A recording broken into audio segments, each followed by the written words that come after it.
সবাইকে স্বাগত জানাচ্ছি বাংলা ক্লাসে। তো আমরা আজ বাংলা ক্লাসের যে বিষয়টি সম্পর্কে জানবো কারক। আর কারক বিশেষ করে আমরা কারক যে ৬ প্রকার আছে আমরা জানি। আ পুরাতন যে বইটা ছিল ব্যাকরণ সেখানে ৬ প্রকার ছিল। আর বর্তমান যে ব্যাকরণ বই আছে সেখানে ৬ প্রকার আছে। সমস্যা হচ্ছে আগের যে বইটা ছিল সেখানে ছিল সম্প্রদান কারক। আর এখন যেটা হয়েছে সম্প্রদান কারকটা বাদ দিয়ে চলে আসছে সম্বন্ধ পদের কারক। এটাই। আমি এজন্য ৭ টাই লিখে রাখছি যে কারকের যে প্রকারভেদ। আমরা জানি কারক, কারক বলতে বোঝা যাচ্ছে ক্রিয়াপদের সাথে বাক্যস্থিত ক্রিয়াপদের সাথে নামপদের যে সম্পর্ক, সেই সম্পর্কটাকেই বলা হয় কারক। আবার হচ্ছে ক্রিয়াপদ অর্থাৎ একটা বাক্যে কারক হতে হলে অবশ্যই ক্রিয়াপদ থাকা লাগবে। এটা হচ্ছে অবশ্যম্ভাবী কথা। এটা রাখা লাগবে। এখন যে বিষয়টা আ সংস্কৃত ভাষার ব্যাকরণে যেমনটা আছে, আমাদেরটা একটু ভিন্ন বাংলা ভাষায়। তো ওখানে যেমন হচ্ছে আ এই আ বিভক্তি দেখে কারকটা বলে দেয়া যেত। কিন্তু আমাদের অনেকটা বিভক্তি দেখে বলা যায় না যে অ্যা অধিকরণ কারক এই বিভক্তি হবে কিংবা সম্প্রদান কারক এই বিভক্তি হবে এমনটা বলা যায় না। তো একটু জটিলতা আছে। তবে কারকের সাথে বিভক্তিটা অঙ্গাঙ্গিভাবে জড়িত। এক্ষেত্রে আমাদের অবশ্যই বিভক্তিটা জানা দরকার। বিভক্তিটা হচ্ছে একটা শব্দের সাথে যুক্ত কোনো বর্ণ যেটা শব্দের যেকোনো শব্দের বা ধাতুর ডান পাশে বসে। অর্থাৎ ডানে বসে সেক্ষেত্রে আমরা এখানে যে বিষয়টা বলবো যে বিভক্তি। আমরা জানি বিভক্তি সহজ কথায় যখন বলা হয় যে বিভক্তি কয় প্রকার? তখন অনেকেই বলে যে ৭ প্রকার। আসলে তথ্যটি ভুল। বিভক্তি হচ্ছে ২ প্রকার। একটা হচ্ছে আ ক্রিয়া বিভক্তি আরেকটা হচ্ছে শব্দ বা নাম বিভক্তি। আবার বলছি বিভক্তি হচ্ছে প্রধানত ২ প্রকার। সেটা হচ্ছে ক্রিয়া বিভক্তি আরেকটা হচ্ছে নাম বা শব্দ বিভক্তি। এখন ক্রিয়া বিভক্তি হচ্ছে ধাতু বা ক্রিয়ামূলের ডান পাশে যেটা যুক্ত হয়ে ক্রিয়ার কাল বা পক্ষকে নির্দেশ করবে সেটা হচ্ছে ক্রিয়া বিভক্তি। যেমন পর একটি ধাতু, পর একটি ধাতু এর সাথে যদি আ লিখি তাহলে কি হলো? এটা যদি করি তাহলে হচ্ছে একটা পদ টেনে নিতে হবে যে পরি। এই যে পরের সাথে অর্থাৎ এইখানে টা হচ্ছে বিভক্তি। এখন শব্দ বিভক্তি যেটা বলা হচ্ছে ৭ প্রকার। আর ক্রিয়া বিভক্তি এভাবে প্রকারভেদ দেখানো হয়নি। ক্রিয়া বিভক্তির ক্ষেত্রে যে বিষয়টি লক্ষণীয় সেখানে হচ্ছে সাধারণ ক্রিয়াপদের সাথে যে বিভক্তিগুলো যুক্ত হয়। আরেকটা হচ্ছে প্রযোজক ক্রিয়া। অর্থাৎ আমি কাজটি করিনি কিন্তু কাজটি আরেকজনকে দিয়ে করাই। সেই ক্ষেত্রে যেমন পড়ি আর পড়ি হচ্ছে আমি নিজে করি। আর যদি বলি পড়াই, এই যে পর যোগ আইটা ব্যবহার করলাম সেটা হয়ে যাবে হচ্ছে প্রযোজক ক্রিয়ার বিভক্তি। এখন আমাদের এই কারক নির্ণয়ের ক্ষেত্রে যে বিষয়টা ক্রিয়া বিভক্তির তেমনটা প্রচলন বা প্রভাব পড়বে না। আমাদের যে জিনিসটা লাগে এবং বইতে হাইলাইট করা হয়েছে শব্দ বিভক্তি বা নাম বিভক্তিকে। সেই ক্ষেত্রে আমরা ওই ভুলটা করে বসি যে বিভক্তি ৭ প্রকার এটা এক কথায় বলে দিই। আসলে বিভক্তি যে ২ প্রকার এটা আমাদের মাথায় আসে না। এই তথ্যটি মনে রাখবো যে বিভক্তি ২ প্রকার, ক্রিয়া বিভক্তি এবং শব্দ বিভক্তি। শব্দ বা নাম বিভক্তি হচ্ছে ৭ প্রকার। তার মধ্যে এই এখানে প্রথমা, দ্বিতীয়া, তৃতীয়া, চতুর্থী, পঞ্চমী, ষষ্ঠী, সপ্তমী। এই আবার আছে যেমন এই বিভক্তিগুলো সাধারণত বিশেষ্য পদ এবং সর্বনাম পদের সাথে বসে। এখন আমরা জানি বিশেষ্য পদ এবং সর্বনাম পদ একবচন এবং বহুবচন এটা আছে অর্থাৎ নাম্বার আছে। একবচন এবং বহুবচন সিঙ্গুলার প্লুরাল আছে। এটা মাথায় রেখে আমরা এখানে সাজিয়েছি একবচনে যেমন প্রথমে বসবে বা শূন্য বিভক্তি অর্থাৎ আমরা জানি হচ্ছে নীলিন বর্ণ। কোনো শব্দে যদি কোনো আকার, স্বীকার বা কিছু না থাকে তাহলে বুঝে নিই শেষে বা যদি মূল শব্দটা হয় তখন বুঝে নিই এটার সাথে শূন্য বিভক্তি আছে বা বিভক্তি আছে। আবার যদি রা, এরা, গণগুলি এটা বলা হয় তাহলে এই যে প্রথমের বহুবচন। যখন বলা হবে রহিমরা, রহিমরা গিয়েছিল তখন হচ্ছে এই যে রাটা ব্যবহার করলাম তখন হচ্ছে অনেককে বোঝাবে। আবার যদি বলে যে রহিম গিয়েছিল তখন হচ্ছে একজনকে বোঝাবে। তো রহিম শব্দটার সাথে বিভক্তি যুক্ত আছে অর্থাৎ শূন্য বিভক্তি আছে। এখন দ্বিতীয় এখানে হচ্ছে কে রে যখন এটার বহুবচন করা হবে তখন হচ্ছে যেমন আমাকে, আমাদেরকে এইভাবেই তো বলতে হবে। আ এজন্য এক বচনে আছে কে বা রে। আর ওইখানে আমি লিখেছি এভাবে দিক্কের দিগেরে। তৃতীয় আসছে দ্বারা দিয়ে কর্তৃক এখানে আমরা দিব দিক দ্বারা দিক কর্তৃক দিক দিয়ে এভাবে হতে পারে বহুবচন। আর চতুর্থ হচ্ছে কেড়ে অর্থাৎ দ্বিতীয়টা যেমন আছে চতুর্থীটা এমনই। পঞ্চমী হচ্ছে হতে থেকেছে এটা বহুবচন কি হবে যখন করব দিক হইতে দিক চেয়ে এভাবে। ষষ্ঠী হচ্ছে রয়ের নিয়েছি। তো আমাদের সবচেয়ে মনে রাখতে হবে যে এই বাম পাশে একবচনের যে বিষয়গুলো আছে অর্থাৎ যে বিভক্তিগুলো আছে এগুলো মনে রাখতে হবে। এখন এইগুলো ব্যতীত যা কিছু আছে ক্রিয়াপদের সাথে যুক্ত সবই আম হচ্ছে ক্রিয়া বিভক্তি। এখানে একটা বিষয় লক্ষণীয়, আমরা জানি প্রকৃতি প্রত্যয় নিয়ে একটা কথা আছে, যেখানে আছে কৃৎ প্রত্যয় সাধিত পদ, কৃদন্ত পদ, আর একটা আছে তদ্ধিতান্ত পদ। যে, এই যে ওইটার সাথে এখানে একটু মনে হবে যে একটু মিশে যাচ্ছে। কিন্তু আমাদের এই ৭ টা বিষয় যদি মনে থাকে, এখানে যেমন হতে থেকেছে এটা অনুসর্গের কাজও করে। কারণ হচ্ছে এটা আলাদাভাবে বসে। কোন বিশেষ্য পদ বা সর্বনাম পদের থেকে আলাদা বসে অনুসর্গ। অর্থাৎ শব্দের পরে বসতেছে। আর যেটা এই যে কে, রে, তারপর হচ্ছে এখানে আছে অ, এখানে হচ্ছে র, এর, এ, অ তে এইগুলো হচ্ছে একসাথে বসে। অর্থাৎ বিশেষ্য বা সর্বনাম পদের সাথে একসাথে বসে। আর এই যে দ্বারা দিয়ে কর্তৃক কিংবা হতে থেকেছে এটা হচ্ছে পরে বসে, এটা অনুসর্গের কাজ করতে পারে। এখন আমরা যে বিষয়টি শিখব যে কর্তৃকারক বলতে কি বোঝায়? আবার বলছি কারক বলতে বোঝায় সাধারণত বাক্যস্থিত এক পদের সাথে অর্থাৎ নাম পদের সাথে ক্রিয়াপদের যে সম্পর্ক সেটাকেই কারক বলা হয়। এখন কর্তৃকারক অর্থাৎ কর্তৃ হচ্ছে কর্তা, সাবজেক্ট। কর্তা নিজে যে কাজটি করে অর্থাৎ যে কাজটি করে সেই হচ্ছে কর্তা অর্থাৎ সেই হচ্ছে কর্তৃকারক। এখন এই কর্তৃকারকটা বিভিন্নভাবে সাধিত হতে পারে, বিভিন্ন বিভক্তির সাহায্যে হতে পারে, বা কর্তৃকারকের সাথে মানে কর্তার সাথে বিভিন্ন বিভক্তি যুক্ত হতে পারে। এটা আমরা দেখতে পারবো আস্তে আস্তে। এখন যে বিষয়টি আমি জানবো, যেমন উদাহরণ দিই, এই কর্তৃকারক নির্ণয়ের ক্ষেত্রে আমাকে যে বিষয়টা খেয়াল করতে হবে, যেমন যে কে বা কারা দ্বারা যদি ক্রিয়াকে প্রশ্ন করে তাহলে আমরা উত্তর পাবো। যদি উত্তর পাই তাহলে হচ্ছে কর্তৃকারক। এখন কে হচ্ছে এক বচনের ক্ষেত্রে এক বচন, আর কারা হচ্ছে বহু বচন। কারা হচ্ছে বহু বচন, এটা একটু মাথায় রাখবো।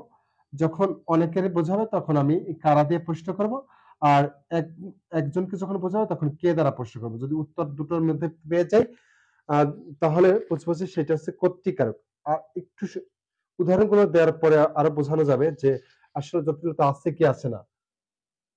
আমরা এখানে লিখতে পারি যে খোকা বই পড়ে, খোকা বই পড়ে, খোকা বই পড়ে। এখানে টান হচ্ছে এখানে। আর এখানে সবচেয়ে বড় কথা হচ্ছে আহ প্রশ্নে যেভাবে থাকে হয় আন্ডারলাইনকৃত অংশ থাকে অথবা একটা বাক্য শেষে আহ ঊর্ধ্বকমার মাধ্যমে আটকিয়ে বলা হয় যে, যেমন এই খোকা শব্দটি কোন কারকে কোন বিভক্তি, কোনটা বলা হয়। অনেক সময় শুধু কারক জিজ্ঞাসা করা হয়, অনেক সময় কারকের সাথে বিভক্তিটা যুক্ত করা হয়।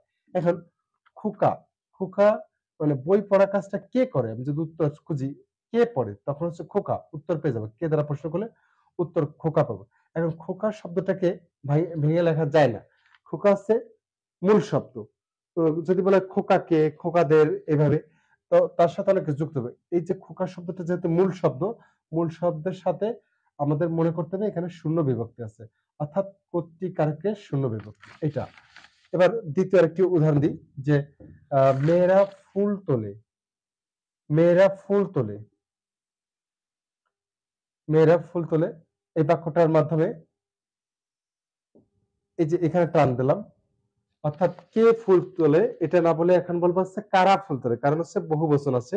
কারা ফুল তোলে, তার উত্তর আছে মেয়েরা। আমি কারা দ্বারা প্রশ্ন করেছি অর্থাৎ বহু বচন দ্বারা, কারা দ্বারা প্রশ্ন করার পর উত্তর পেয়ে গেছি মেয়েরা। এখন জিনিসটা এখানে একটু খেয়াল করতে হবে। আহ এই যে মেয়ে শব্দটা ছিল মূল, মূল শব্দটা ছিল মেয়ে, তার সাথে যুক্ত হয়েছে কি রা। আমরা জানি রা, এরা, গণ, গুলি এগুলো হচ্ছে বহু বচনের আহ, বহু বহুবচন, যেটা বিভক্তির বহুবচন এটাকে নির্দেশ করে। অর্থাৎ আবার এটা কোন সারিতে আছে, প্রথমায়। অর্থাৎ আমরা এটা বলতে পারি যে কর্তৃকারকের প্রথমা বিভক্তি, কর্তৃকারকের প্রথমা বিভক্তি। অর্থাৎ এক বচন হতে পারে, বহু বচন হতে পারে। সেই ক্ষেত্রে আমাদের বলতে হবে কর্তৃকারকের প্রথমা বিভক্তি। এটা গেল। এখন কর্তৃকারকের প্রকারভেদ রয়েছে, অর্থাৎ কয়েকভাবে কর্তৃকারক সাধিত হতে পারে। আমরা প্রকারভেদ হিসেবে প্রথমে যে পয়েন্টটা নিব সেটি হচ্ছে যে ক্রিয়া সম্পাদনের বৈশিষ্ট্য অনুযায়ী, ক্রিয়া সম্পাদনের বৈশিষ্ট্য অনুযায়ী 4 প্রকার। সম্পাদনের ক্রিয়া সম্পাদনের বৈশিষ্ট্য অনুযায়ী, বৈশিষ্ট্য অনুযায়ী 4 প্রকার, 4 প্রকার। আমরা এটা লিখে নিব 4 প্রকার। এখানে বিষয়টি লক্ষণীয়। একে যদি লিখি যে মুখ্য কর্তা, 2 আছে প্রযোজক কর্তা, প্রযোজক প্রযোজক, 3 হচ্ছে প্রযোজ্য কর্তা, আর 4 হচ্ছে বেতিহার কর্তা। বেতিহার কর্তা অর্থাৎ বেতিহার এভাবে লাগলাম। তো ক্রিয়া সম্পাদনের বৈশিষ্ট্য অনুযায়ী কর্তৃকারক হচ্ছে 4 প্রকার, অর্থাৎ মুখ্য কর্তা, প্রযোজক কর্তা, আর হচ্ছে প্রযোজ্য কর্তা আর হচ্ছে বেতিহার। এখানে একটা বিষয় লক্ষণীয়, আমি সহজে বুঝিয়ে দেওয়ার চেষ্টা করছি। মুখ্য কর্তা হচ্ছে এখানে যিনি নিজেই কাজটি করেন, অর্থাৎ এখানে ব্যক্তি যখন নিজেই কাজ করবেন, সাবজেক্ট বা কর্তা নিজেই কাজ করবেন, তখন হচ্ছে মুখ্য কর্তা তিনি। আর প্রযোজক কর্তা এইখানে যিনি কাজটি করবেন, অর্থাৎ এইখানে প্রযোজক কর্তা যাকে বলবো, তিনি হচ্ছে কাজটি পরিচালনা করবেন, কাজটি মূল কাজটি তিনি করবেন না, অন্যকে দিয়ে করাই নেবেন। এই সেই ব্যক্তি যিনি হচ্ছে আহ সরাসরি কাজটি করবেন না, কিন্তু অন্যকে দিয়ে কাজ করিয়ে নেবে। এই যে যে সরাসরি কাজটি করলেন না যে ব্যক্তিটা, সে হচ্ছে প্রযোজক কর্তা। আর সরাসরি যে কাজটি করলেন এনার সাহায্যে, অর্থাৎ একজনের প্রযোজনায় আরেকজন আহ কাজটি করলেন, একজনের পরিচালনায় আরেকজন কাজ করলেন, যিনি কাজটি করলেন তিনি হচ্ছে প্রযোজ্য কর্তা। আর যিনি পরিচালনা করলেন, অর্থাৎ এই এই লোককে কাজে লাগালেন বা কাজ করালেন, তাহলে এই যে যে লোকটা মূল কাজটা করলেন সে হচ্ছে প্রযোজ্য। আর যে পাঁচশো থেকে হেল্পার বা মডারেটর বা বলতে পারি ইনি হচ্ছে প্রযোজক কর্তা। আর বেতিহার হচ্ছে দুটি কর্তা যখন একই কাজ করবে, তখন হচ্ছে এই দুটি কর্তাকে একসাথে বলা হয় বেতিহার। আমরা সমাসের ক্ষেত্রে যখন যাব তখন আমরা বেতিহার বহুব্রী সমাসের একটা নাম পাবো। তো এই বেতিহার কথাটা দুইবার আসবে, যেমন কর্তৃকারকের ব্যাপারে এখানে আসলো, আর সমাসের ক্ষেত্রে আসবে। আবার বলছি মুখ্য কর্তা নিজে কাজটি করেন, প্রযোজক কর্তা যিনি কাজে সাহায্য করেন, তবে যিনি কাজটি করেন মূল কাজটি তিনি হচ্ছে প্রযোজক কর্তা। আর দুইজন ব্যক্তি বা দুটোর মাধ্যমে, দুইজন কর্তার মাধ্যমে যখন একই কাজ সম্পাদিত হবে সেক্ষেত্রে হচ্ছে বেতিহার কর্তা।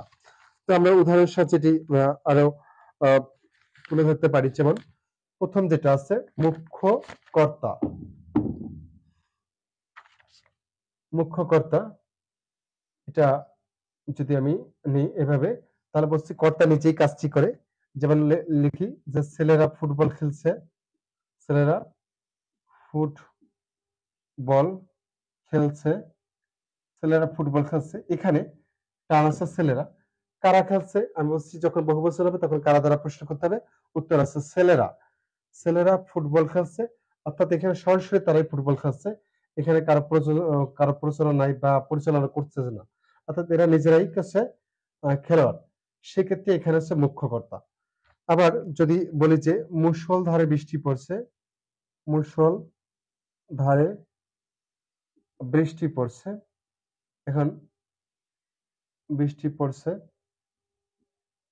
মুষলধারে বৃষ্টি পড়ছে। এখন এই যে বৃষ্টি, বৃষ্টি রয়েছে, বৃষ্টিকে কেউ ফেলে দিচ্ছে না বা এখানে সাহায্য করতেছে না, বৃষ্টি নিজেই পড়ছে, এই কারণে হচ্ছে মুখ্য কর্তা। আর এখানে যদি আমি বিভক্তি খুঁজি, তাহলে বৃষ্টি হচ্ছে মূল শব্দ, মূল শব্দ হওয়ার কারণে এর সাথে কোনো বিভক্তি যুক্ত নাই, সেক্ষেত্রে প্রথমা বিভক্তি হবে, অর্থাৎ শূন্য বিভক্তি। আর ছেলেরা, ছেলে হচ্ছে মূল শব্দ, তার সাথে রা আছে, রা আছে কোন জায়গা, প্রথমা বিভক্তির বহুবচনে, অর্থাৎ এটা হচ্ছে মুখ্য কর্তা। আর যদি কারক হিসেবে বলি এটা হচ্ছে কর্তৃকারকের প্রথমা বিভক্তি, এটা কর্তৃকারকের প্রথমা বিভক্তি। এখন চলে যাই প্রযোজক কর্তা। প্রযোজক কর্তা, প্রযোজক কর্তা যখন লিখবো, এখানে বলছে যিনি কাজটি পরিচালনা করেন, যেমন শিক্ষক, শিক্ষক ছাত্রদের ব্যাকরণ পড়াচ্ছেন, পড়াচ্ছেন, এটা ঘটমান কালেই থাকে। এই যে শিক্ষক, শিক্ষক ইনি কিন্তু মেইন কাজটা করছে না, আসলে বিদ্যাটা অর্জন করছে কারা, ইনি ইনি শিক্ষা দিচ্ছেন আর শিক্ষাটা গ্রহণ করছে কারা, এটা বা ইনি পড়াচ্ছেন পড়ছে কারা, মূল পড়াটা পড়ছে হচ্ছে ছাত্ররা। এখন এই যে শিক্ষক, এটা হচ্ছে ইনি পরিচালনা করছে, এই জন্য হচ্ছে প্রযোজক কর্তা। আর আমি যে তিন দাগে লিখেছি যে প্রযোজ্য কর্তা, এইখানে শিক্ষকের পরিচালনা কাজটি আসলে কি করছে, ছাত্ররা। এইটা হবে প্রযোজ্য কর্তা, আর প্রযোজক কর্তা হবে শিক্ষক। এখন টান কোন জায়গা থাকবে, যদি এই জায়গা টান থাকে তাহলে বুঝতে হবে যে এটা হচ্ছে প্রযোজ্য কর্তা, আর যদি প্রশ্নে এইখানে টান থাকে শিক্ষকের নিচে, তাহলে আমাদের উত্তর করতে হবে প্রযোজক কর্তা। একটু মাথায় রাখতে হবে। এবার এবার চলে যাই বেতিহার যে কর্তাটা আছে এটা সম্পর্কে। বেতিহারে বলা আছে দুইজন কর্তা একই কাজ সম্পাদন করবে, একটু মাথায় রাখবো। যেমন বাঘে মহিষে, বাঘে মহিষে, বাঘে মহিষে এক ঘাটে জল খায়, মহিষে এক ঘাটে জল খায়, বাঘে মহিষে এক ঘাটে জল খায়। এটা এখন এই যে বাঘ, বাঘেও জল পান করে এবং মহিষে জল পান করে, একসাথে লেখা হয়েছে কি বাঘে মহিষে এক ঘাটে জল খায়, অর্থাৎ দুজনেই খাওয়া জল খাওয়া কাজটি করতেছে। এই ক্ষেত্রে দুজনের কাজ যেহেতু একই, আহ, একটা ক্রিয়াপদ দ্বারা সম্পাদিত হচ্ছে, এই জন্য বলা হচ্ছে এই টানটা আছে এখানে আন্ডারলাইনকৃত অংশটুকু একটু বাঘে মহিষে, তাহলে কি হলো, অবশ্যই এটা হচ্ছে, এটা হচ্ছে বেতিহার কর্তা। এখন কথাটা হচ্ছে বাঘ হচ্ছে মূল শব্দ আর মহিষ হচ্ছে মূল শব্দ, তার সাথে বিভক্তি হিসেবে আমরা এটা পাবো কোথায়, এই যে সপ্তমী, এখানে বলতে পারি এটা সপ্তমী বিভক্তি। আর যেহেতু এনারা কাজ করছেন, নিজেরাই কাজ করছেন তাই না, খাওয়া কাজটি কারা, এই বাঘ কিংবা মহিষে, যেহেতু এই জন্য এরা হচ্ছে কর্তা, অর্থাৎ কাজটি এরা এদের দ্বারাই সম্পন্ন হয়েছে, এই জন্য এরা কর্তা। আর যেহেতু দুটো কর্তা একই কাজ করছে, এই জন্য এটার অতিরিক্ত নাম হিসেবে আমরা দিই প্রতিহার কর্তা। এখন প্রশ্নকর্তা যেভাবে প্রশ্ন করবেন সেভাবে আমাদের আহ প্রশ্নের উত্তর দিতে হবে। যদি ওখানে থাকে যে বেতিহার কর্তা বা প্রযোজক কর্তা, প্রযোজক কর্তা বা মুখ্য কর্তা, সেক্ষেত্রে আমাদের বেতিহার কর্তা হিসেবে টিক দিতে হবে। এখন যদি প্রশ্ন আসে এমন যে কোন কারকের কোন বিভক্তি, সেক্ষেত্রে আমরা বলতে পারবো যে কর্তৃকারকের সপ্তমী বিভক্তি, এভাবে। তো এই ছিল হচ্ছে ক্রিয়া সম্পাদনের বৈশিষ্ট্য অনুযায়ী চার প্রকার যেটা ছিল। এবার আমরা চলে আসবো বাচ্য বা আহ, বাক্যের প্রকাশ ভঙ্গি অনুযায়ী, বাক্যের বাচ্য বা প্রকাশ ভঙ্গি অনুযায়ী তিন প্রকার। বাচ্য বা প্রকাশ ভঙ্গি অনুযায়ী বা প্রকাশ ভঙ্গি, একটু মনে রাখবো প্রকাশ ভঙ্গি আমি কিভাবে আসলে শব্দ এটা উচ্চারণ করছি। এখন বাচ্য, আমরা জানি বাচ্য কি আছে, অ্যাক্টিভ, অ্যাক্টিভ ভয়েস, এটা যদি ভয়েস বলি বাচ্চটাকে, তাহলে কি হয় আমরা ইংরেজিতে জানি, এখানে হচ্ছে অ্যাক্টিভ আর হচ্ছে প্যাসিভ, অ্যাক্টিভ আর প্যাসিভ একটু জানি। এখন এখানে যে জিনিসটা আমাদের লাগবে, অ্যাক্টিভ ভয়েসের বিষয়গুলো আগেই পড়ানো হয়ে গেছে, যেটা হচ্ছে বলা হচ্ছে ক্রিয়া সম্পাদনের বৈশিষ্ট্য অনুযায়ী। এখন আমাদের এখানে যে বৈশিষ্ট্যগুলো বা তিন প্রকার যেটা বলছি, আমাদের একটু খেয়াল রাখতে হবে। যেমন এখানে তিন প্রকার আছে, একে হচ্ছে যে কর্মবাচ্যের কর্তা, কর্মবাচ্যের কর্তা, এখানে মনে রাখতে হবে কর্ম, কর্মপদের প্রাধান্য। সবচেয়ে বড় কথা ওভাবে কর্মপদ খুঁজে পাওয়া কষ্ট। এখানে মনে রাখতে হবে যে প্যাসিভ ভয়েস, প্যাসিভ ভয়েস আসলে যেটা হয়, প্যাসিভ ভয়েস একটু মনে রাখবো কর্মবাচ্যের কর্তা। দ্বিতীয়টি আছে ভাববাচ্যের কর্তা, ভাববাচ্যের কর্তা।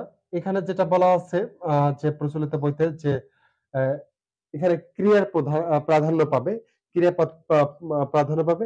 কিন্তু আমি এটা বলবো যে এটার সাথে ভাববাচ্য যেটা, যে যে বাক্যটা এখানে থাকবে অধিকাংশ বাক্যে কর্তা তো অবশ্যই থাকবে, যেহেতু কর্তা বলা আছে। এখানে উদাসীনতা প্রকাশ পাবে, উদাসীনতা, উদাসীনতা একটু মাথায় রাখবো, উদাসীনতা প্রকাশ পাবে, উদাসীনতা প্রকাশ পাবে। এখন আরেকটা আছে 3 প্রকার, যেতে বলা হয়েছে কর্ম কর্তৃবাচ্যের, কর্ম কর্তৃ কর্তৃবাচ্যের কর্ম কর্তা, এই 3 প্রকার। এখানে বলা হয়েছে কর্মপদই কর্তা হয়ে যাবে, কর্মপদই কর্তৃস্থানীয় হবে, অর্থাৎ বাক্যে ছিল কর্ম হয়ে গেছে, সাধারণত কর্ম ছিল হয়ে যাবে কি কর্তা, এটা হচ্ছে কর্মকর্তৃবাচ্যের কর্তা। এখন শুরুতে আমরা যেটা আসি কর্মবাচ্যের কর্তা, আমরা যদি বলে যে আহ, এমন যে আই ইট রাইস, এটা প্যাসিভ করতে বলে rice is eaten by me, আমি ভাত খাই, আমার কর্তৃক ভাত খাওয়া হয়, অর্থাৎ ভাত খাওয়া কাজটা তো আমিই করতেছি, যেভাবে লিখি বাক্যটা প্রকাশ ভঙ্গিটা হচ্ছে আমার অন্যরকম। যেমন আমি ভাত খাই, এটা একটা প্রকাশ। আর যখন বলা হবে আমার দ্বারা ভাত খাওয়া হয় বা আমার কর্তৃক ভাত খাওয়া হয়, তখন একই অর্থটা একই, আমি ভাত খাই এবং আমার কর্তৃক ভাত খাওয়া হয়, অর্থটা একই দাঁড়ায়। অর্থাৎ প্রকাশ ভঙ্গি হচ্ছে দুই রকম, যদি অ্যাক্টিভ ভয়েস আর প্যাসিভ ভয়েস হয়, তাহলে কর্মবাচ্যের কর্তাটা হচ্ছে প্যাসিভ ভয়েসে যে এটা পাবো সেটা। এখন দেখা যাচ্ছে বাংলাটা এমন হবে, যদি আমি উদাহরণ দিই যে পুলিশ আহ, কর্তৃক চোর ধৃত হয়েছে, পুলিশ কর্তৃক চোর ধৃত হয়েছে। এখন আমাদের প্রশ্ন হচ্ছে টান হবে এখান থেকে এই পর্যন্ত, এখান থেকে এই পর্যন্ত কর্তৃক পর্যন্ত। এখন আহ, চোর তো ধরেনি, চোরকে ধরা হয়েছে, কে ধরছে, আসলে কে ধরছে চোরকে, এখানে বলতে হবে চোর ধৃত হয়েছে মানে কি চোর ধরেনি, চোরকে ধরা হয়েছে। আর এই ধরা কাজটা কে করেছে, অবশ্যই পুলিশ কর্তৃক, অর্থাৎ পুলিশ ধরেছে, কর্তৃক শব্দটা আমি বাদে দিলাম, পুলিশ চোর ধরেছে। মানে এটা যদি আমি অ্যাক্টিভ ভয়েস হতো তাহলে কি হতো, বাংলাটা পুলিশ চোর ধরেছে, এই কথাটা কি ঘুরিয়ে আমি বললাম যে পুলিশ কর্তৃক চোর ধৃত হয়েছে, অর্থাৎ চোরকে যে ধরছে এই কাজটা অবশ্যই পুলিশ করছে। এখন এই যে কে ধরেছে উত্তর পেয়ে গেছি পুলিশ, এবং বা কারা ধরেছে, যেহেতু পুলিশ একটা কি কালেকটিভ নাউনের মতো কাজ করবে, এখানে সমষ্টিবাচক নাউনের কাজ করবে, পুলিশ কর্তৃক অর্থাৎ একজন পুলিশ বা অনেকজন পুলিশকে বোঝাতে পারে। তবে কে বা কারা যেটাই দিচ্ছি সেটাই এখানে উত্তরটা পেয়ে যাচ্ছি। আর মাথায় রাখতে হবে এই চোর নয়, পুলিশ হচ্ছে চোর ধরেছে। এখন প্রকাশ ভঙ্গি অনুযায়ী এটা হয়ে গেছে কর্মবাচ্যের কর্তা, অর্থাৎ এখানে আরেকটা বিষয় যদি মনে রাখি, এটা যেহেতু কর্তা তাহলে এটা কর্তৃকারক, আর এই যে কর্তৃক দ্বারা দিয়ে কর্তৃক এখানে আছে, দ্বারা দিয়ে কর্তৃক এটা আছে তৃতীয় বিভক্তি। তাহলে আমরা বলতে পারি আর ডাকটা শুধু পুলিশের উপর থাকবে না, অবশ্যই কর্তৃক পর্যন্ত থাকবে, তাহলে বুঝে নিতে হবে।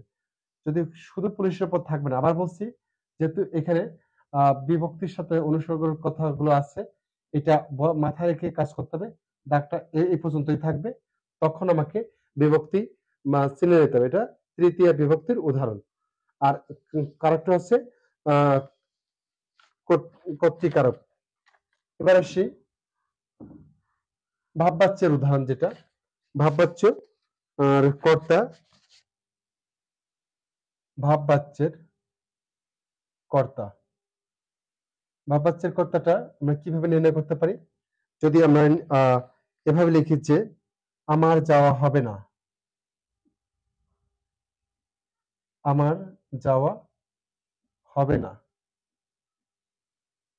আচ্ছা এই জায়গা টান থাকবে, আমার মূল শব্দ আমরা জানি আমা, মূল শব্দ হচ্ছে আমা, কারণ এর সাথে র যুক্ত হলে কি হয় আমার, আমার এর সাথে র আছে ষষ্ঠী বিভক্তি, আমার সাথে যদি কে যুক্ত হয় দ্বিতীয়, দ্বিতীয় যেটা হচ্ছে আমাকে হয়, আমাকে, আমার সাথে যদি দের যুক্ত হয় তাহলে কি হবে আমাদের, অর্থাৎ এখানে বহু বচনের কাজ করবে। আহ দের আছে কোন জায়গায়, এর আছে, অর্থাৎ ষষ্ঠীতে আছে, কে আছে দ্বিতীয়, র আছে ষষ্ঠী, অর্থাৎ মূল শব্দটা হচ্ছে আমার। আর আমার সাথে র বিভক্তি যুক্ত হয়েছে, যদি এটা কর্তৃকারক হয় সেক্ষেত্রে বলতে পারি যে এটা কর্তৃকারকের ষষ্ঠী বিভক্তি এক।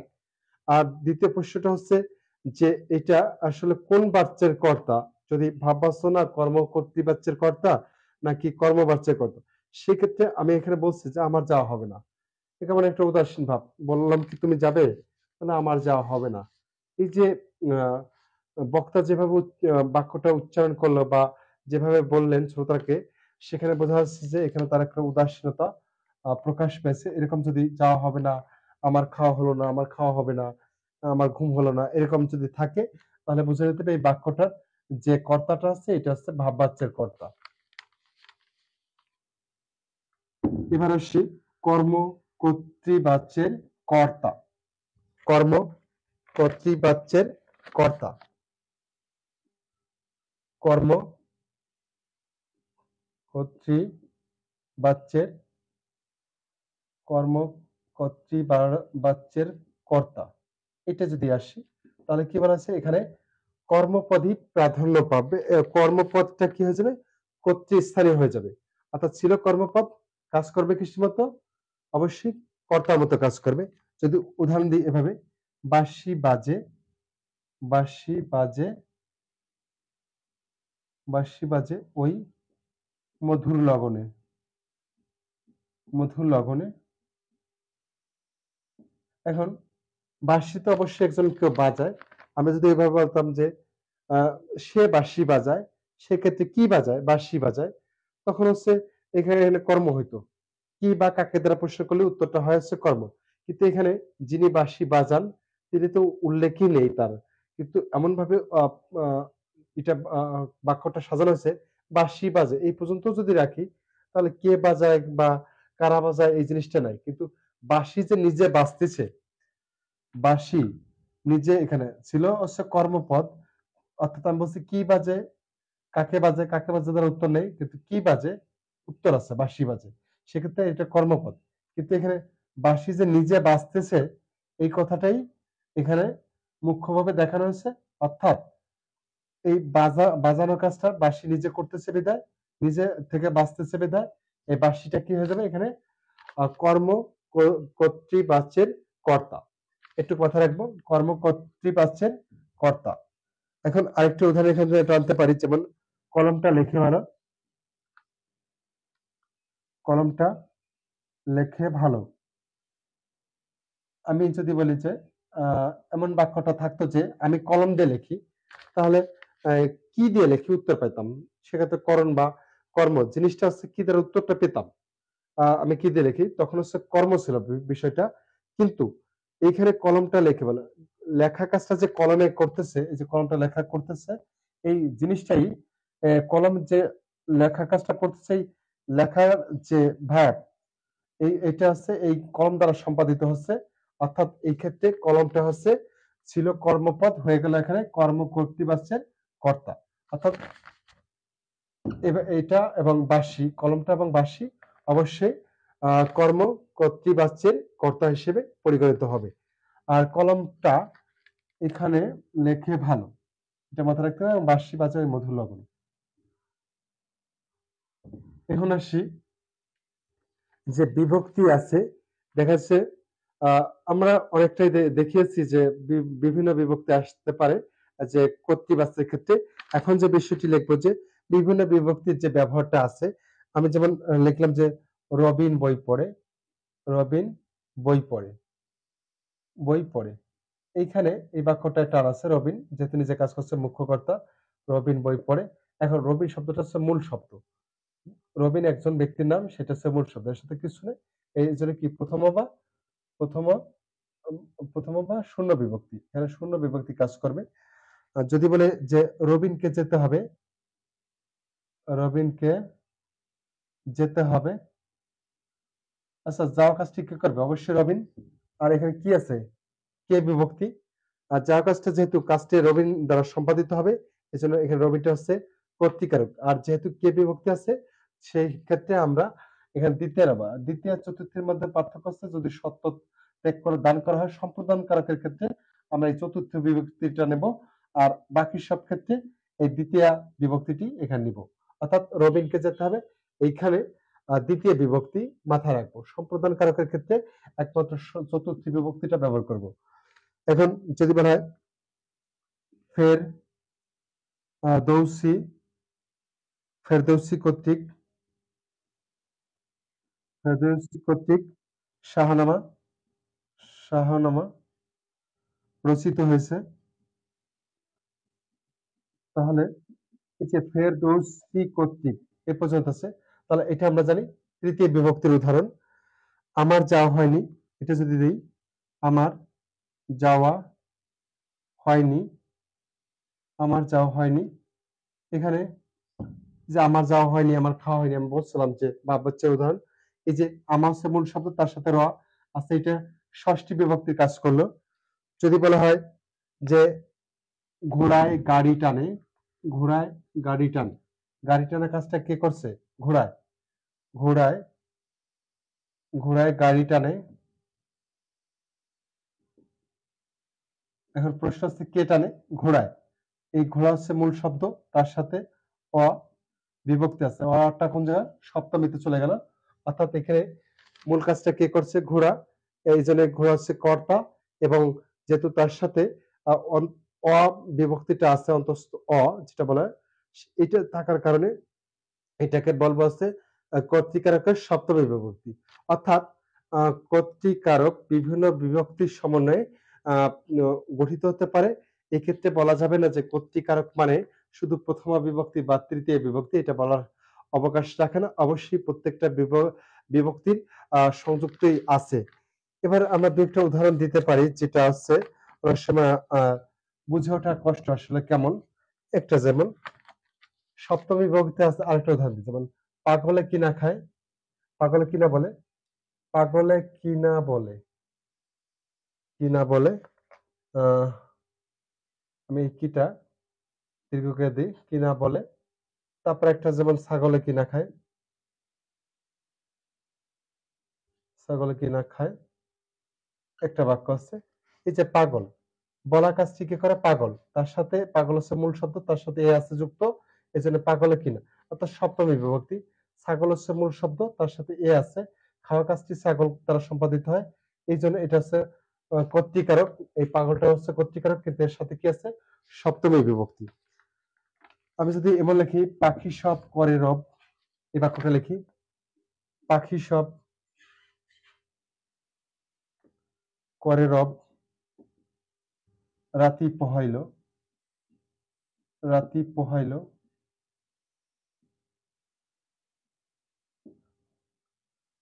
পাখি সব করে রব, রাতে পোহাইল, এখানে টান আছে, রব মানে কোলাহল বা ডাকছে কে?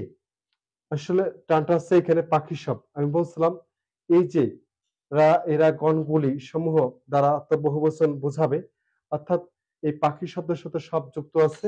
অর্থাৎ এইখানে যেহেতু কর্তৃকারক, কারণ হচ্ছে এই পাখির দ্বারা হচ্ছে রব সৃষ্টি বা কোলাহল সৃষ্টি হচ্ছে বা কলতান সৃষ্টি হচ্ছে।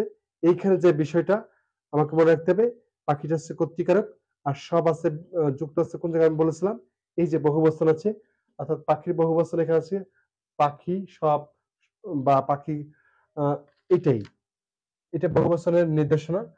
তো এই কারণে হচ্ছে এটা হচ্ছে প্রথমা বিভক্তি হবে, আর যেহেতু কর্তৃকারক, এটা মাথায় রাখবো।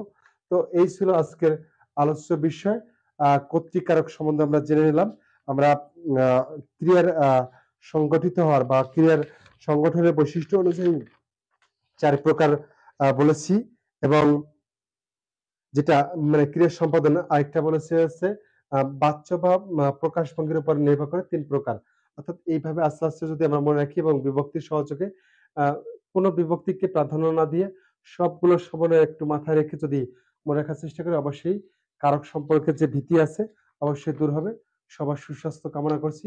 আগামী ক্লাসগুলো দেখার আমন্ত্রণ জানিয়ে এখানে বিদায় নিচ্ছি। আমি রামপদ হালদার, প্রভাষক বাংলা, সরকারি বঙ্গবন্ধু কলেজ, গোপালগঞ্জ। শুভরাত্রি।